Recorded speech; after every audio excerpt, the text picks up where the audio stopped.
Iran తెచ్చిన శాంతి ప్రతిపాదనకి Israel నోరు మెదపలేదు, లేదా అసలు సమాధానం చెప్పలేదు. ఇరాన్ ఏమంటోంది, ఇవాల్టికి ఇవాళ శాంతి చేసేసుకుందాం, మీరు యుద్ధం ఆపండి, మేము ఇక మీ జోలికి రాం, మీరు మా జోలికి రావద్దు అన్నట్టు. ఎందుకంటే భారీ నష్టం సంభవించింది. ఇప్పుడు ఇరాన్ కోల్పోయింది మొత్తం సమకూర్చుకోవడానికి ఆర్థికంగా అయితే వాళ్ళకి ప్రాబ్లం లేదు, ఆయిల్ ఉంది కాబట్టి. కానీ ఇప్పుడు ఆయిల్ క్షేత్రాలు కూడా ధ్వంసమైనవి, ఈ అణ్వస్త్రాలకు సంబంధించినటువంటి ప్రదేశాలు ధ్వంసమైనవి. వాళ్ళకి సంబంధించినటువంటి సైంటిస్టులు అందరినీ సమకూర్చుకోవాలంటే మళ్ళీ ఎన్ని దశాబ్దాలు పడుతుందో తెలియదు.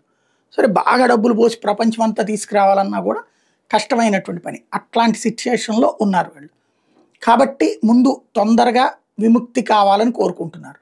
ఇంకా ఇజ్రాయెల్ దాడులు చేస్తే కనుక కోలుకోవడానికి ఓ 40-50 ఏళ్ళు పడుతుంది. లైక్ ఇరాక్ను ఒకప్పుడు వీళ్ళు నాశనం చేసి వీళ్ళు స్థిరపడ్డారు. ఇప్పుడు ఆనాటి ఇరాక్ పరిస్థితి ఇవాళ ఇరాన్కు వస్తుంది. దాంతో బెత్తరపోతోంది ఇరాన్. అందుకోసం శాంతి ప్రతిపాదన తెచ్చింది. ఇజ్రాయెల్కి ఆ సంగతి తెలుసు. ఇజ్రాయెల్కి అనేక సార్లు దెబ్బలు తింది, మళ్ళీ త్వరగా కోలుకుని పుంజుకుని పైకి లేచింది.